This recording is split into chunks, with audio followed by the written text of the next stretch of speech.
Hey, welcome to my kitchen. Today I'm excited to share with you a recipe for a delicious and healthy vegan Snickers bar. Made with just a few simple ingredients, this treat is perfect to satisfy a sweet tooth without the guilt.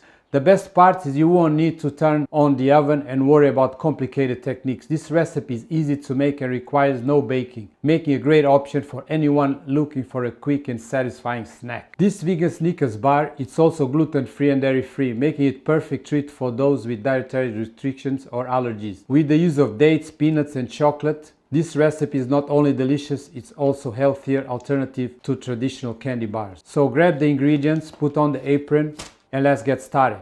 In this video, I'll guide you through of the recipe, providing helpful tips along the way. Whether you are a seasoned vegan or just looking for a healthier treat, this recipe is sure to become a new favorite. Whether you are a seasoned vegan or someone just looking for a delicious healthy treat, this candy bar is sure to become your next new favorite. Thank you for joining my kitchen. So without any further ado, just grab your apron and let's get started.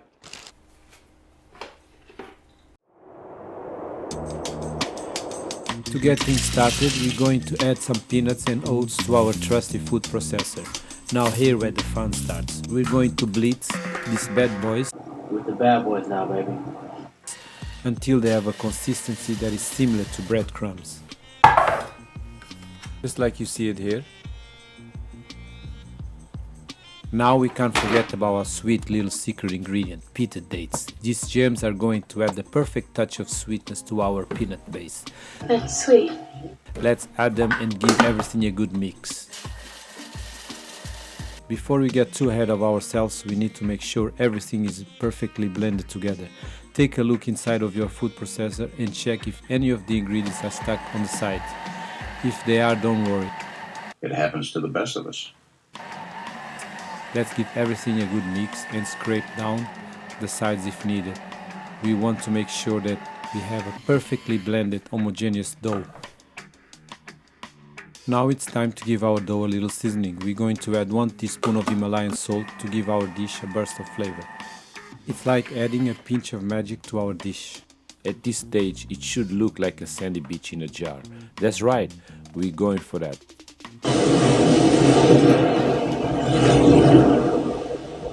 Take 1 sheet of baking paper and lay it carefully into the form. Now it's time to add our peanut and date paste. Take your time with this step. We want to make sure it's done right. Press it down firmly with your hand, making sure it becomes really compacted. This is like creating the foundation of a building. Are you ready for the next step? Get excited because now we're going to make the caramel that will take this treat to the next level. this is where the magic happens, baby. First, let's add our peanut dates to the blender. Next up, we're going to add a generous dope of crunchy peanut butter. This is where the magic happens. The sweetness of the dates combined with the native flavor of the peanuts, it's going to create the most delicious creamy caramel you've ever tasted. Go get nuts. Eat it. It's good. It's organic. Let's add some oat milk to the blender. The oat milk is going to give our caramel a creamy, silky texture that will make our taste buds sink. Now let's blend everything together until it's nice and smooth. Take a look at the sides of your blender. Do you see any bits of ingredients that haven't been fully blended in? If so, don't worry. Grab a silicone spatula and gently scrape the sides, making sure to mix everything together really well. Then you blend and blend and blend. And just like that, our caramel is perfectly smooth and ready to be added to our dish.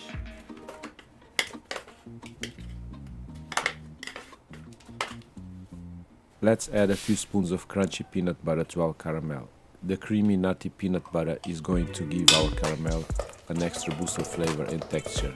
Now let's mix everything together really well.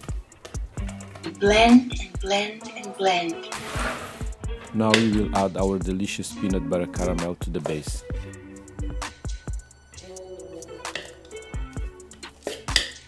It's time to spread it out evenly.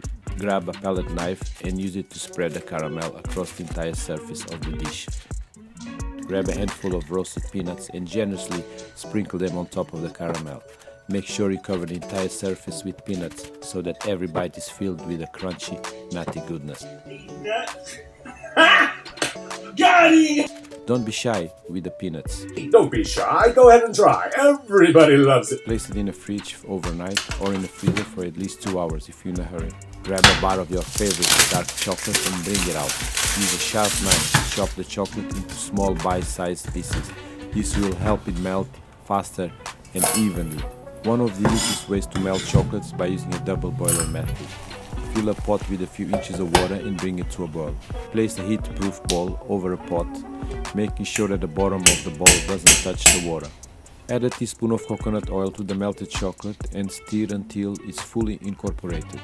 Now that our peanut and caramel bars have been chilled and set, it's time to portion them into perfectly sized bars. Use a sharp knife. Carefully cut the bars into even portions. Take the melted chocolate that we prepared earlier and by using a fork, coat each bar with a generous layer of chocolate.